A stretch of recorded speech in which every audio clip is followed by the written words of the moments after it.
Entry number 002. Status: unresolved.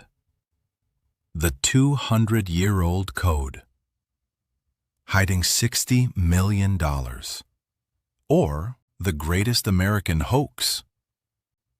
Deep in the Virginia countryside, specifically in Bedford County, lies a legendary buried treasure.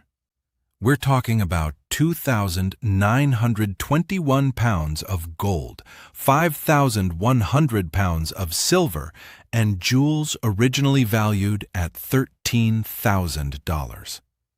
Today, that glittering hoard would be worth over $60 million.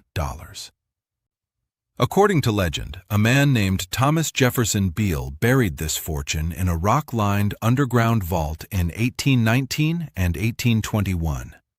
He left behind a locked iron box containing 3 encrypted messages detailing the treasure's location, its contents, and the names of the rightful heirs. But after more than a century of digging, dynamite, and supercomputers, the treasure remains unfound. Today, we are opening the vault on the Beale ciphers to find out if this $60 million promise is real or the most brilliant scam of the 19th century. The story really begins in 1885, when a man named James B. Ward published a 20-page booklet containing Beale's letters and the 3 ciphers. Ward claimed that an unnamed friend had wrestled with the codes for years and finally cracked cipher number 2. The secret? A multiple substitution cipher using the Declaration of Independence. By consecutively numbering the 1,322 words of the Declaration, the cryptanalyst matched the numbers in the code to the first letters of those words. The decoded message was a staggering inventory of the gold and silver. Suddenly, what looked like random numbers became hard, written proof of a fortune. But the exact location contained in cipher number 1 remained a mystery. Treasure hunters have spent their life savings and their sanity trying to break cipher 1 and 3. But let's put away the shovels and look at the linguistic and statistical red flags hiding in plain sight.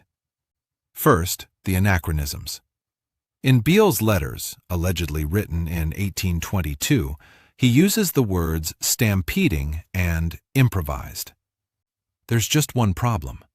The word improvised didn't appear in print until 1837, and stampeding wasn't printed until 1883.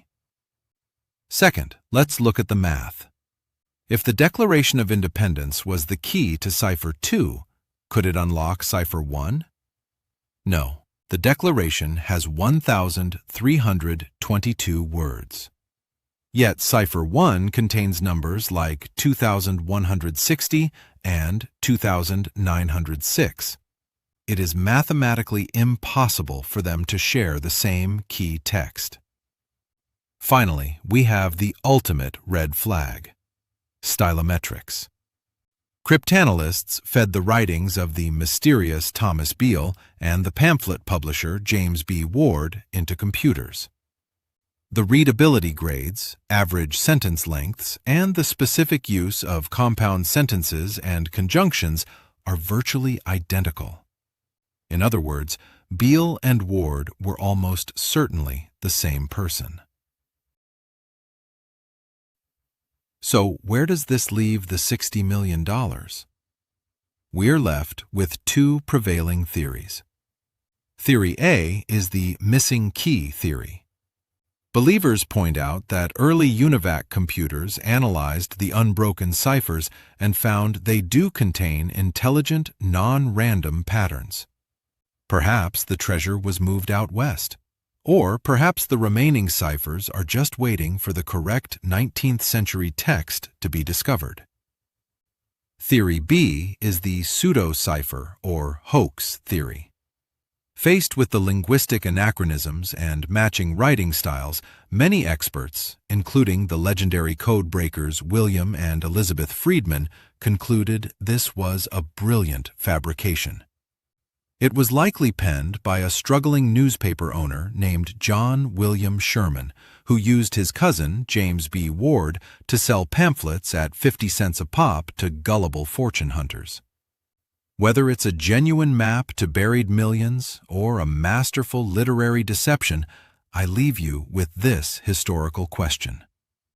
Do you believe Thomas Jefferson Beale never existed and the gold was a myth?